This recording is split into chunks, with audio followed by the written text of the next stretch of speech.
brilliant ideas, powered by Hyundai Motor.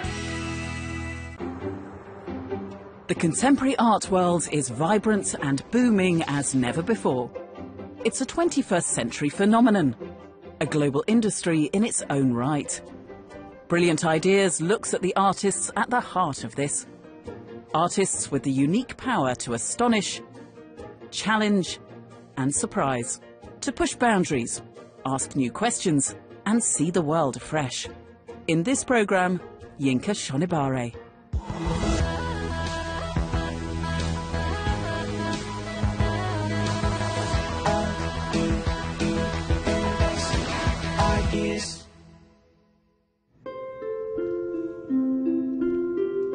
Welcome to the magical world of Yinka Shonibare, the British-Nigerian artist who works across a variety of forms including painting, film, sculpture and dance, creating pieces that are full of wit, colour and fantasy.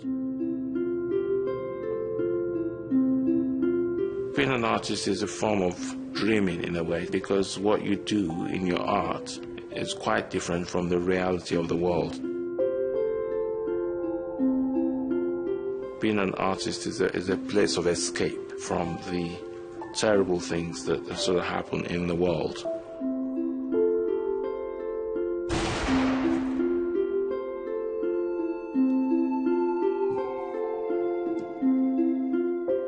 And I like the complexity of art. It's a very, very complex thing to be involved in. It's not easy because no one will give you answers. And I like the challenge of facing blankness and creating out of blankness.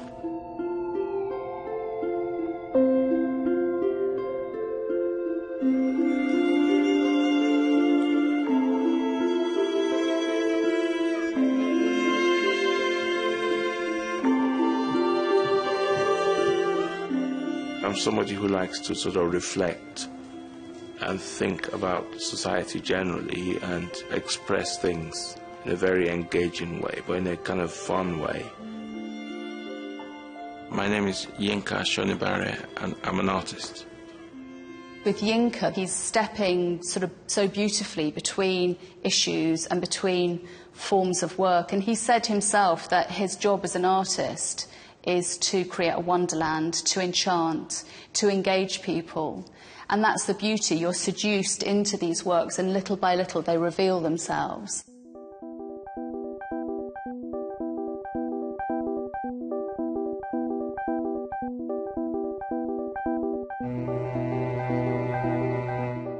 What's so exciting about what he does is that he does things with a lightness of spirit. I think a lot of artists feel they have to carry the weight of the world on their shoulders, particularly artists from the African continent, and to see him address really important issues in a light-hearted way that entertains the audience is a really important part of what art making's about.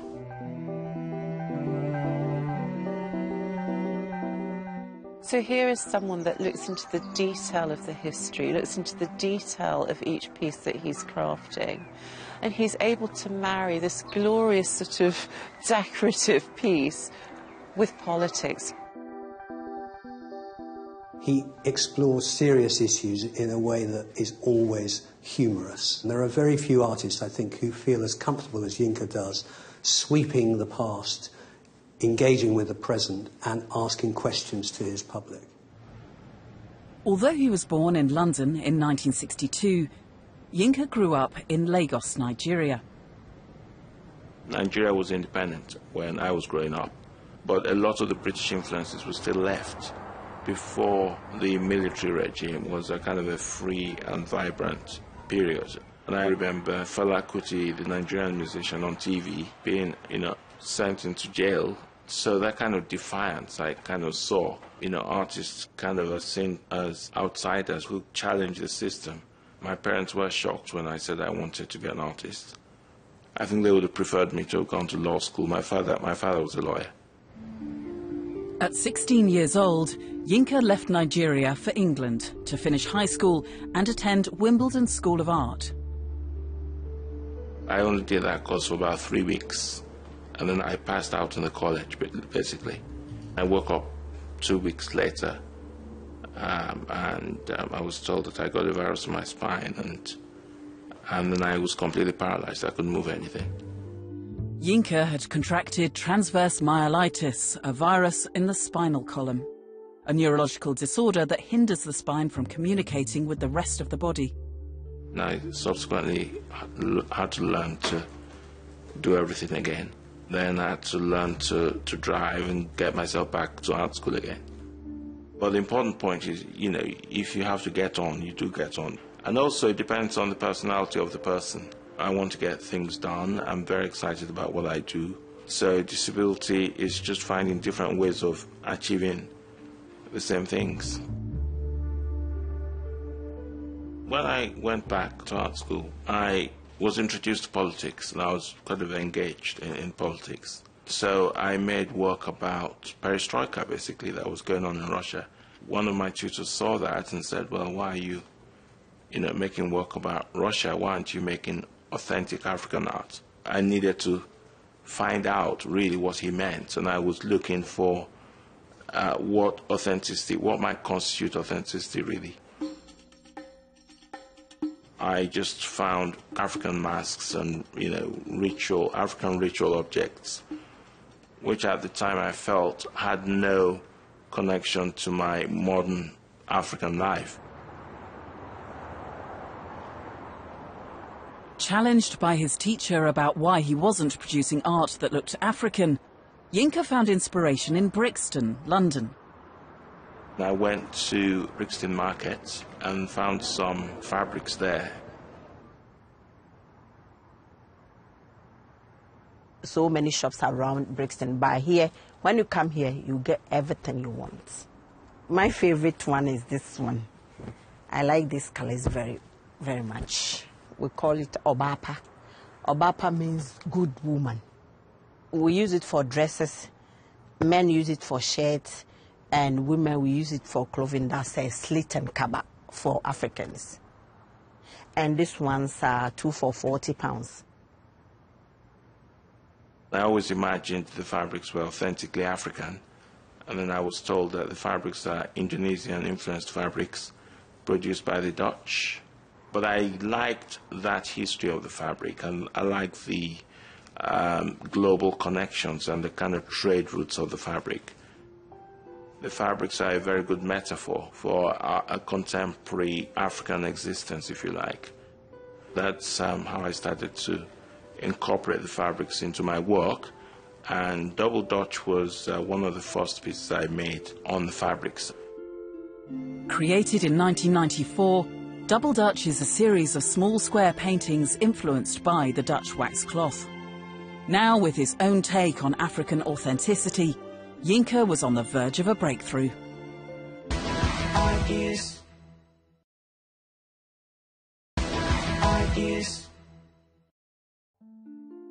As a young British-Nigerian artist, Yinka Shonibare was working in London in the 1990s. His signature use of Dutch wax cloth was gaining him recognition within the art world. I was in an exhibition with a friend, and Charles Saatchi came in. Charles Saatchi was collecting a lot of art at that time. I was collecting contemporary art. In fact, he was probably the only person collecting contemporary art. He liked my work. Soon after that, I then sold my work to Charles Saatchi. Even Yinka could not have known how much this chance encounter with Charles Saatchi would affect his career as an artist. Finding his stride, he won the prestigious Paul Hamlyn Award in 1998. The Paul Hamlyn Award was an award for my projects generally. I'd moved into photography by the time I got the Paul Hamlyn Award. I had photographs on the London Underground, a series called Diary of a Victorian Dandy.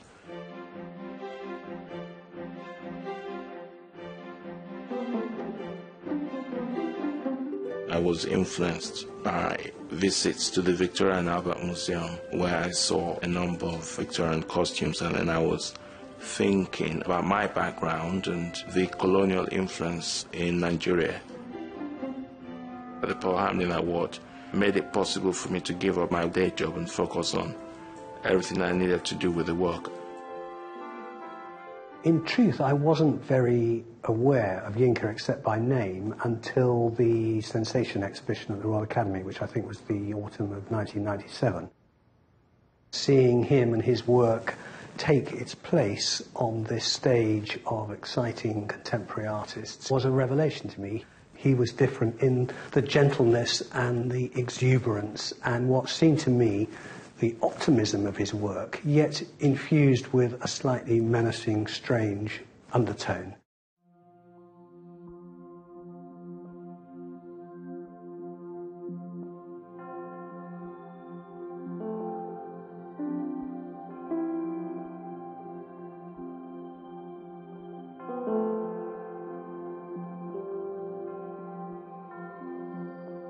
Oh, well, I really have such a vivid memory of first seeing Yinka's work.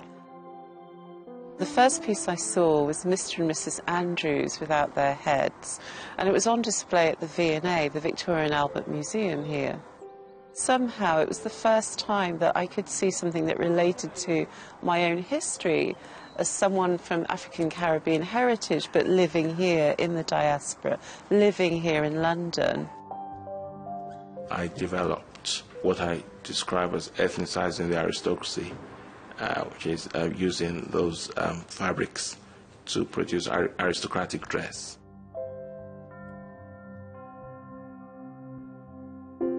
I decided not to show the heads because I didn't want my figures to have a fixed race, and I wanted to be more like metaphors as opposed to specific individuals. And of course I also, did that in the beginning as a joke about the French Revolution when the guillotine was being used and the aristocracy had their heads chopped off. And so that was just like started as a joke. In the 19th century, there was a conference in Berlin, and the conference was known as the Scramble for Africa.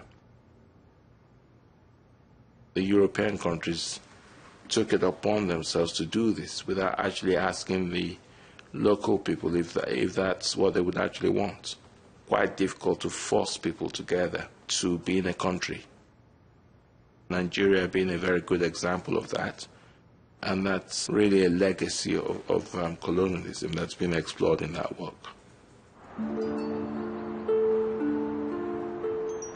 I found this building in Hackney.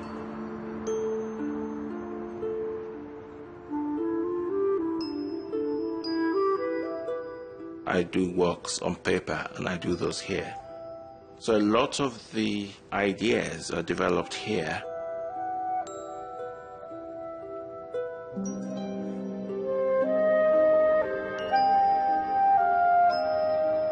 Depending on how much work is required.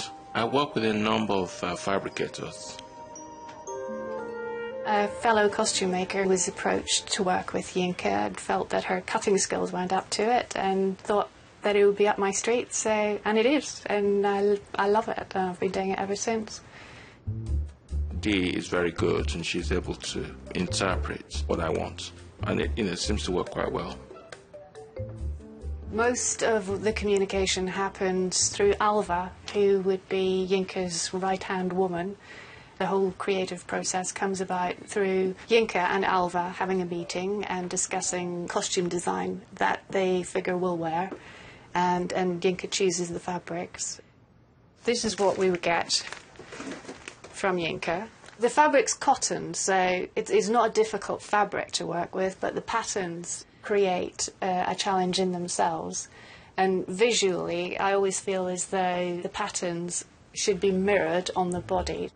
That's a challenge because they're always in quite a dramatic pose. The patterns aren't symmetrical. I think Yinka has referred to it as his voice, so I always think of that.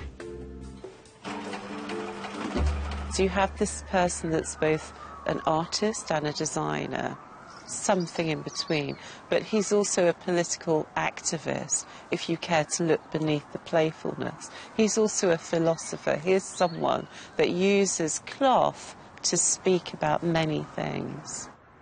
In 2010, Yinka turned his hand to public art and on the grandest of stages. Nelson's Ship in a Bottle for London's Trafalgar Square.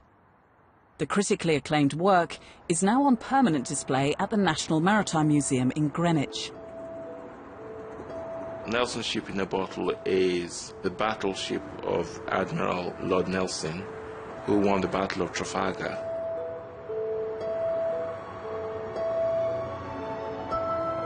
I basically put HMS Victory, the ship, in a giant bottle with African textiles for sails.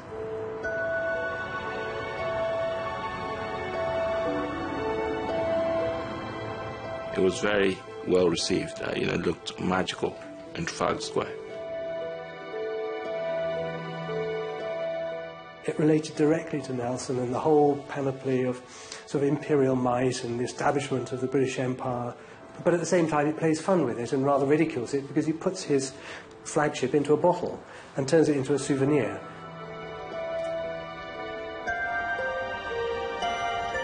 Working across a variety of forms, from painting to public art, performance and film, Yinka's latest focus is on environmental issues.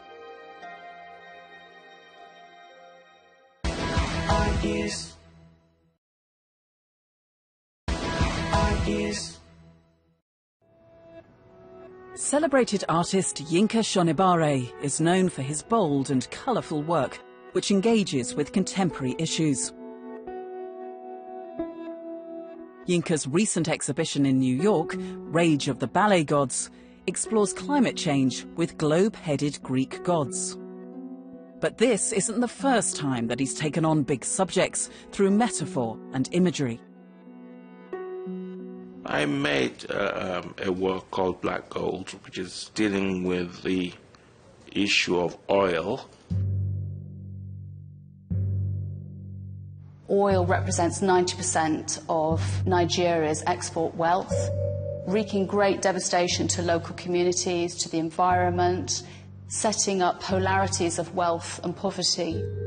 And he made a piece called Flower Cloud, which was a really beautiful ballerina, larger than life size, on point on top of a seething, broiling black cloud of oil.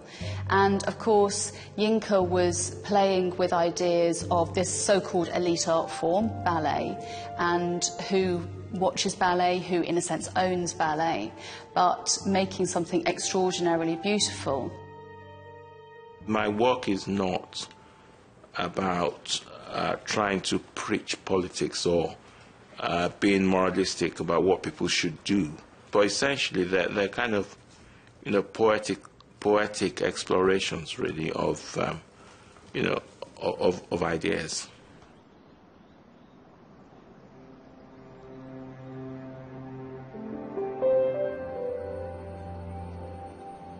I'm in sympathy with some of the ideas of William Morris.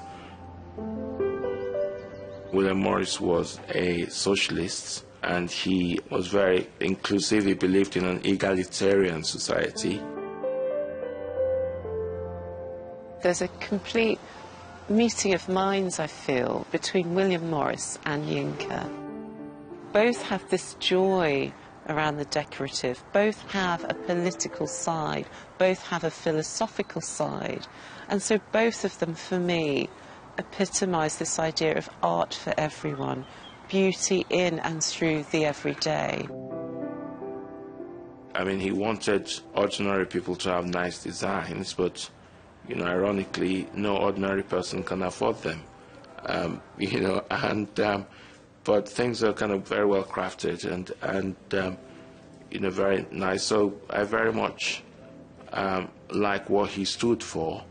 In the spirit of William Morris's egalitarianism, I wanted to produce a project that was inclusive. So I got the members of the public in Walthamstow to reconstruct his family albums. In William Morris' family album, we begin to see Yinka move away from that more obvious connection to Africa. We see William Morris's family cast in a new way. there are brown faces, there are black-skinned faces, there are Anglo-Saxon faces. So we begin to see this idea of what makes up a contemporary family.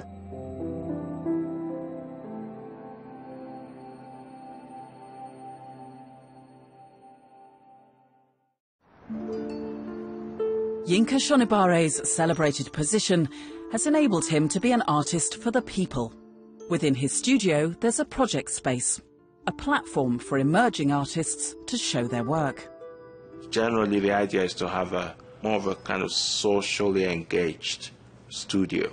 And the idea is also to encourage independence. They fund their own projects, they raise money for their own projects, they do the marketing, and they put up their own exhibitions, and they get a residency in the space for 1 month. But they're free to come and go as they wish. They can either use the space to make work or to just do the exhibition. And they do a number of education projects like screenings and talks and so on, or parties. You know, it's up to them really.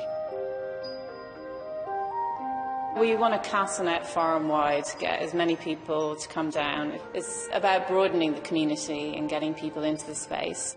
And any art form, it's not just art, fine art. We'd like to have dancers and circus performers we've had before. So it's just a way to mix things up a bit. It's become quite expensive around this area as well for artists to rent a space. So while it's got a great reputation and a great audience around, sometimes there aren't the opportunities for the actual artists and new artists and young artists who aren't already established to show their work. Things are different now in the sense that art's much more established as a profession. When I was growing up, it was actually a profession to avoid. It was not even considered as a profession. I think it's good that there is a proper market, and especially as the world has actually opened up, so art has become much more global.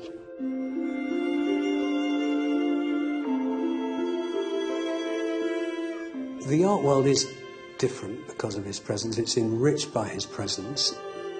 He has exercised influence by releasing people from some of the conventions that they've worked within in the past. I think that he absolutely inspires and makes one feel that anything is possible. It's very accessible, so you're able to talk about difficult issues like difference, post-calamity and race and culture. It touches on all of our need to belong, all of our searches for family. And I think that's the strength of this, because it shows that there's a connection between Yinka's work and everyone. You know, the human experience really is what he's talking about. His voice has been heard for a while, and I think he's influenced a lot of African artists. He's part of the establishment, and that's not something that we would have expected 20 years ago. He just wants to make really good art that he's proud of, and that's a real inspiration.